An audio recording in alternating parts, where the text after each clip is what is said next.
All right, so we're talking today about a fire blanket, and what if you had a fire? Now we're doing this outside just for 100% safety, but what if you had a grease fire on your stove and you want to prevent your entire house from starting on fire?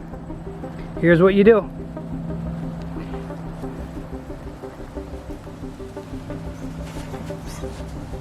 That's not what you do. That's not what you do. Hold it from the things and then put it over it. Don't throw it on it. Put it over it. Get that over it. Well, see, the air is getting to that one end. So there's air getting to it, see? Yep. It's not going to go out.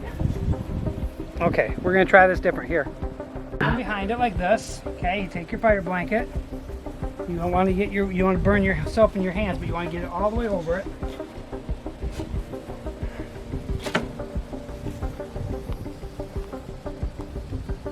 And extinguish your fire. Now, what they say is you should leave this on for about 10 minutes.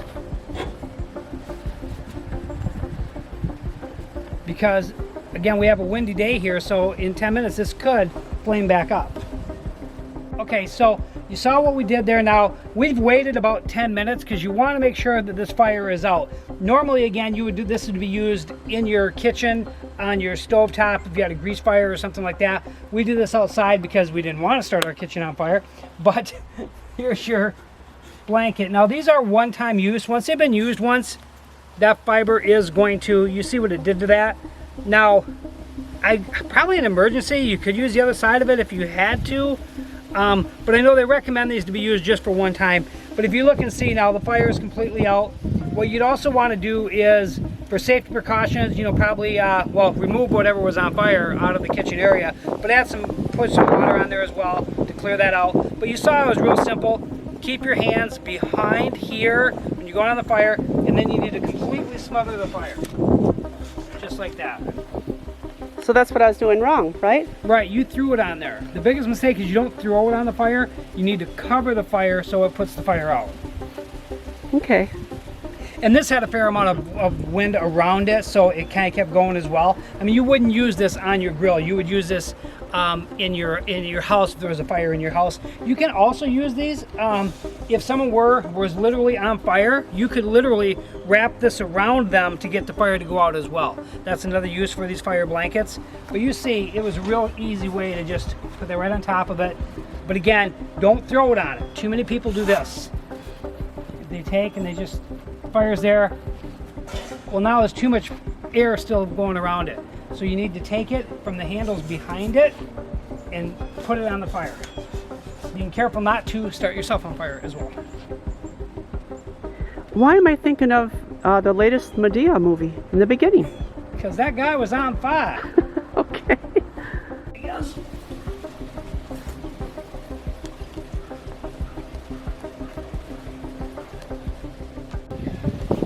Okay.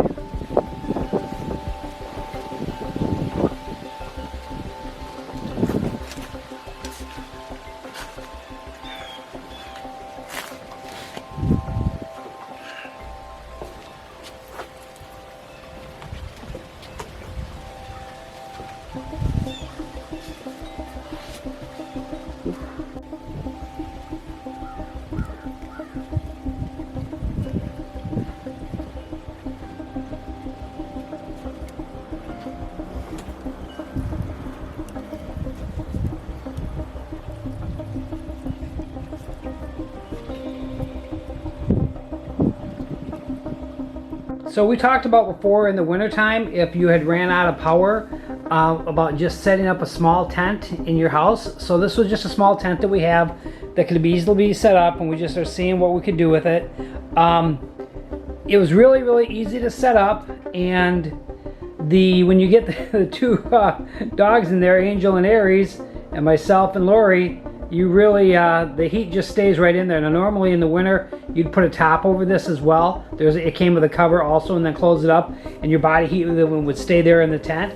And really important for survival, because if it's really, really cold and you have no heat, you want to keep all your heat that you do have contained in one area. So this would just be one option of doing that.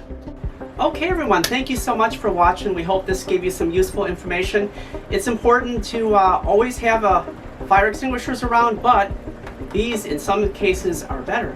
Yes, and like we showed you today on how to use a fire blanket, when you would use a fire blanket, also how not to use a fire blanket. So there is a link down below where you can get these. These are really great because we bought a pack of 4 because you're going to want to practice with this. You're not going to want to just need to use one right away and not have practice with it before. So there are some things that we learned about that. And as you see from me in the beginning, I'm sure you were laughing. I was afraid to get my hands over the fire, even though they were kind of hidden behind the blanket. I was afraid, so you got to practice because you don't know. Right, because you don't know exactly how it's going to work until you've used it. So I recommend getting a few of these. They are really, like we showed you, good for a one-time use only. So even though they're about 10, about 20 bucks a piece, and the pack of 4 was 80 bucks. About 20. Yeah, so you think about that, that's priceless compared to what could happen if you didn't have one of these. Because like I'd mentioned, the #1 cause of fires in the home is cooking related. It actually accounts for almost 40% of all home fires are cooking related, and that's the #1 cause of house fires. So very important to have one of these and know how to use one of these. Very important. And like I always say, hey, if you liked what you saw, hit that like button for us. And if you really like what you saw, subscribe, because we'll have more for you. Use the comments down below to tell us what you think. If you've ever used one of these, what you think of it, and also what ideas you'd like to also have us talk about. Thanks for watching, everybody. You're not only keeping yourself safe, but your children, and if you don't have children, your pets. And if you have both, that's really more reason to practice and prepare. You got to keep Angel safe, right? Yeah. Exactly. Okay. And we hope you enjoyed the episode, the short little part about us with the tent, when I was in the tent with the dogs.